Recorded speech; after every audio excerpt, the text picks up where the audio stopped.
Gracias te damos por permitirnos estar en tu casa, por permitirnos disfrutar de esta experiencia de adoración, de alabanzas y de cánticos a ti, Señor.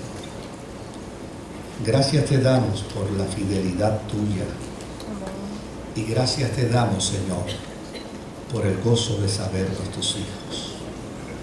Que en esta mañana tu palabra nos ministre, que en esta mañana tu palabra haga en nosotros la obra para lo cual ha sido enviada. En el nombre poderoso de Jesucristo, nuestro Señor y nuestro Salvador. Amén, Señor. Amén. Dios les bendiga en esta mañana. Queremos saludar también a los hermanos y amigos que a través de el 88.5 se unen a nosotros en la expresión de este culto al Señor. Y a una cantidad grande de personas que a través de la internet en distintas partes del mundo se unen a nosotros. Ahora resulta que tenemos más gente por internet que en el templo. En ocasiones tenemos hasta 1.400 personas escuchando y disfrutando el culto por internet. Y no sabemos cuántas miles de personas más nos puedan estar escuchando a través de la radio. La emisora Radio Sacra es una emisora que prácticamente cubre la isla y hay mucha gente que en esta hora nos sintoniza. Yo quisiera invitarles para que vaya conmigo a las Sagradas Escrituras. Ahorita me dijeron que por qué mejor no leíamos la Biblia completa con respecto a la reflexión de hoy. Eso como resultado de la cantidad de textos que vamos a leer. Pero fui allí, no voy a decir el nombre del santo, ¿verdad? O de la santa. Me dice, pero para eso de una vez lee la Biblia completa y ya. Pero les voy a invitar a que lea conmigo Génesis capítulo 16 y verso 14.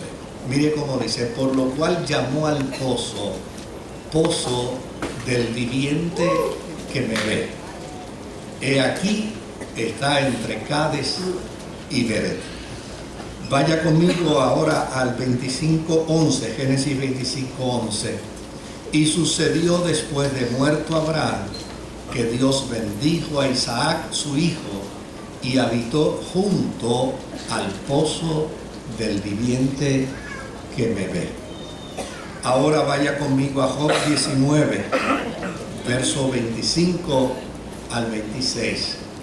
Yo sé que mi Redentor vive y al fin se levantará sobre el polvo. Y después de deshecha está mi piel, en mi carne he de ver a Dios. Que el Señor añada bendición a su santa y bendita palabra. En las historias de los protagonistas bíblicos, tanto del Nuevo Testamento como del Antiguo Testamento, existe una cantidad enormísima de testimonios que nos marcan cuando los leemos. Son testimonios que nos estremecen. Y desde luego, lo que es interesante es que algunas de estas experiencias sirvieron de referencia para otros protagonistas bíblicos. Y ellos a su vez, usaron las mismas expresiones de afirmación de su fe que los que le antecedieron habían utilizado. Esto, para explicarlo de manera más sencilla, fíjese que en el verso 14 del capítulo 16 de Génesis, la expresión el viviente que me ve lo hace una persona. Y en Génesis 25 y verso 11, la expresión de el viviente que me ve lo hace otra persona.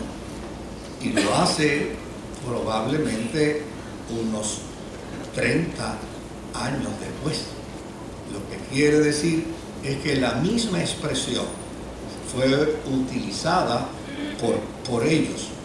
En el Antiguo Testamento, desde luego, existe un pozo, y en ese mapa del Antiguo Testamento lo ubica entre Cades y Beret. Y se dice que allí una mujer llamada Agar tuvo una experiencia con Dios mientras huía de los maltratos de Sara. Y yo, desde luego, para beneficio de aquellos que tal vez no conocen la historia, me gustaría leérsela brevemente. Génesis capítulo 16, verso 8 al verso 14. Y le dijo Agar, sierva de Sarai, ¿de dónde vienes tú y a dónde vas? Y ella respondió, huyo de delante de Sarai, mi señora. Y el ángel le dijo, vuélvete a tu señora y ponte sumisa bajo su mano. Le dijo también el ángel de Jehová, multiplicaré tanto tu descendencia que no podrá ser contada a causa de la multitud.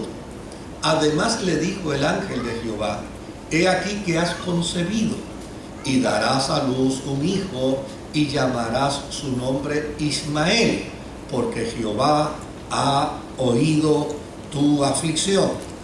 Y él será hombre fiero, su mano será contra todos y la mano de todos contra él, y delante de todos sus hermanos habitará.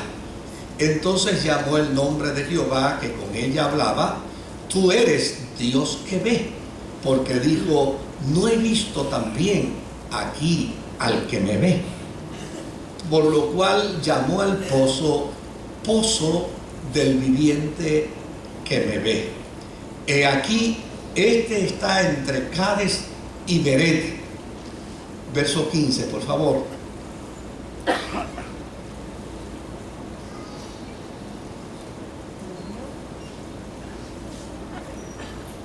Y Agar dio a luz un hijo a Abraham, y llamó a Abraham el nombre del hijo que le dio a Agar, Ismael.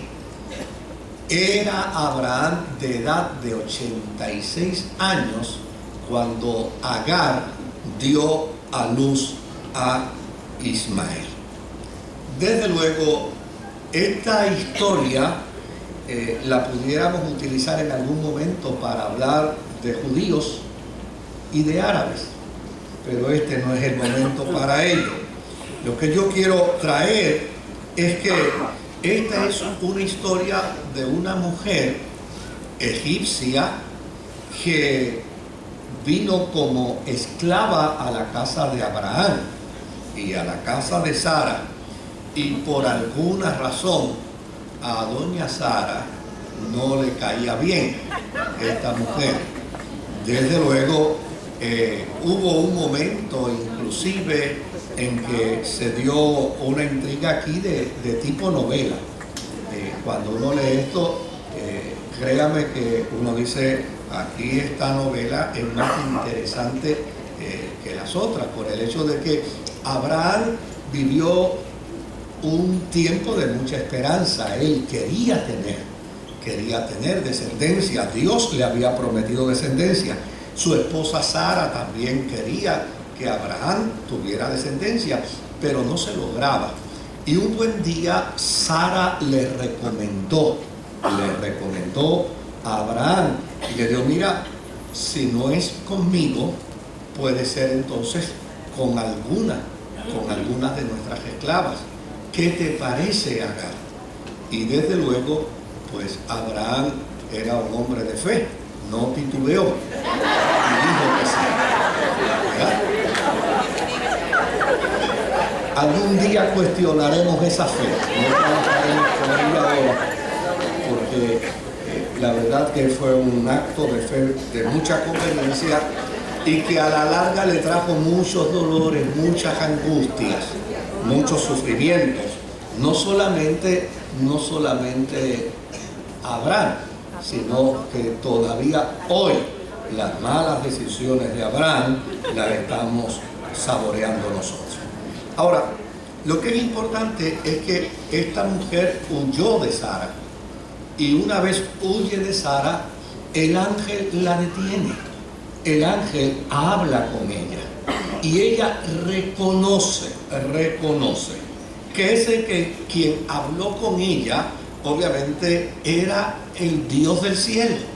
Dios intervino a su favor y como resultado de ello ella llama al lugar, el lugar del viviente que me ve.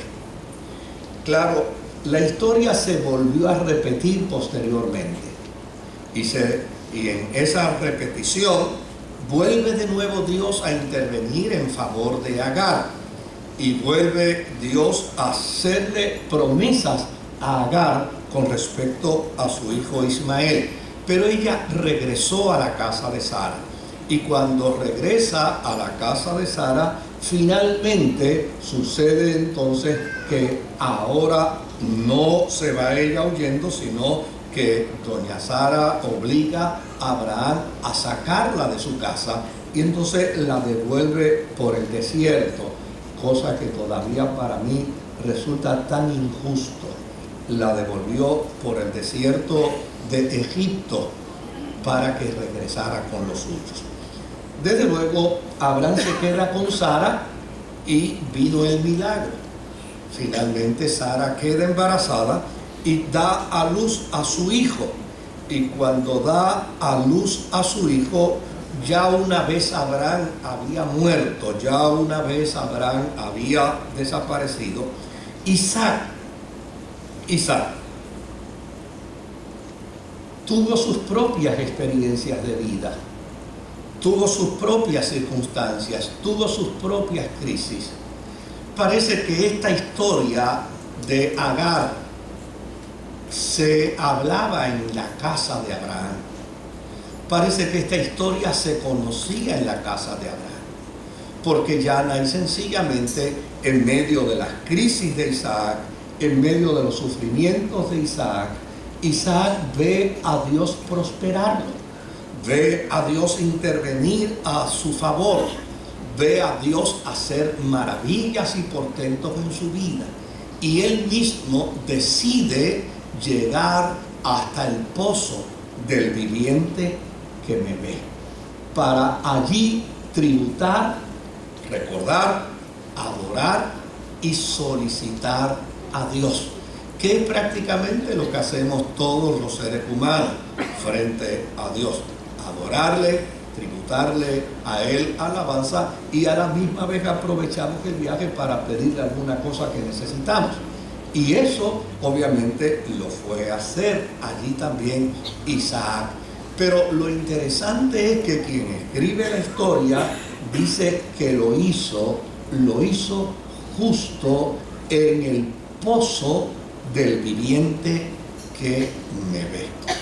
Si esta historia se contó en la casa de Abraham, si esta historia era conocida en la casa de Abraham, algún efecto tuvo que haber provocado esta historia en la psiquis de Isaac, porque fíjese que no escogió otro lugar, no solicitó otro sitio, no se fue a otro pozo, sino que quiso ir a aquel pozo que generaba el recuerdo de una gran experiencia con Dios. Y eso es algo que también hacemos nosotros los seres humanos. Por eso es tan importante que nosotros no perdamos una sola oportunidad para hablarle a nuestros hijos, para hablarle a nuestros nietos, para hablarle a la gente que está en nuestro entorno de lo que Dios ha hecho en favor de nuestras vidas. Nosotros no podemos perder esa oportunidad. Nosotros no la podemos perder, porque aquello que Dios hizo en favor de nuestras vidas, también Dios está dispuesto a hacerlo en favor de los otros. Lo que Dios hace con usted y lo que Dios hace conmigo, no lo hace porque usted y yo somos predilectos. No lo hace porque usted y yo tenemos privilegios celestiales.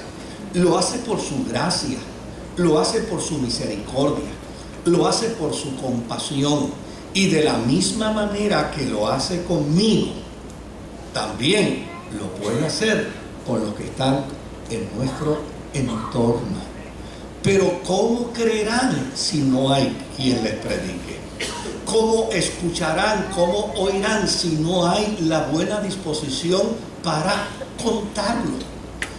Hoy en día nos topamos precisamente con un estilo de experiencia cultica donde damos las cosas por fortuitas y no tomamos en consideración que todo lo que acontece a nuestra vida es una intervención de Dios. Es un acto de gracia de parte de Dios para con nosotros, y nosotros debemos aprovechar la oportunidad para sembrar en el corazón de los nuestros, para sembrar en el corazón de nuestros hijos, de nuestros nietos, lo que Dios ha hecho con nosotros. Fíjese que Abraham le contó a sus hijos o a su hijo todo lo que Dios había hecho en su favor. Y el día que Isaac vivió una experiencia de crisis, ¿sabe qué hizo? Llamó a Dios. Pero ¿sabe cómo lo llamó? Lo llamó diciéndole Dios de Abraham. Como queriendo decir, estoy llamando al que hizo milagros en favor de mi papá. Lo mismo sucedió entonces con Jacob. Cuando Jacob entró en una experiencia de crisis traumática, recordó los testimonios de su abuelo y recordó los testimonios de su papá. Y sabe, cuando estaba en crisis, habló con Dios, llamó a Dios, pero cuando lo llamó, le dijo, Dios de Abraham y Dios de Isaac. Fíjense qué cosa interesante, la experiencia del testimonio. El que los nuestros conozcan lo que Dios ha hecho en nuestra vida. Porque eventualmente Israel empezó a vivir situaciones dolorosas. Y cada vez que necesitaba una intervención de Dios, ¿cómo cree usted que ellos oraban? Pues ellos oraban diciendo Dios de Abraham, Dios de Isaac y Dios de Jacob. Como diciéndole, oye, conocemos lo que tú haces. Conocemos lo que tú realizas, conocemos de tus milagros. Por lo tanto, como tú eres el mismo ayer, hoy y por siempre, y tu voluntad no es una voluntad que esté predeterminada y prejuiciada en favor de alguien, porque a fin de cuentas Dios no tiene nietos lindos, Dios tiene nietos. Dios no tiene hijos predilectos, Dios tiene hijos e hijas. A veces caemos en la trampa de pensar que yo tengo un privilegio. No es verdad, no es verdad. Nosotros podemos hacerle saber a nuestros hijos, mira, estas son las experiencias de milagros que yo he vivido con Dios. Estas son las experiencias de milagros que yo he tenido con mi Señor. Y usted se lo dice, usted se lo cuenta. Un día su hijo, su hija va también a vivir un momento de crisis, un momento de dificultad. Y lo que usted haya sembrado en el corazón de sus hijos, lo que usted haya sembrado en el corazón de sus nietos, en términos de su relación con Dios, y los milagros que Dios haya hecho en favor de su vida, esto redundará para que ellos también vayan al pozo del viviente que me ve, o para que ellos también vayan a la presencia de Dios llamándole Dios de Abraham, Dios de Isaac, Dios de Jacob, pero Dios también de mi papá, Dios también de mi mamá, Dios de mi abuelo, Dios de mi abuela. Aquí estoy para que intervengas y hagas un milagro en favor de mi vida. Esto no es una superstición. No es una superstición. Ni tampoco es una declaración manipuladora. No, lo que esto quiere decir es que nosotros los seres humanos respondemos como resultado de referencias también. Nosotros respondemos como resultado de referencia y nosotros estamos refiriendo todo el día.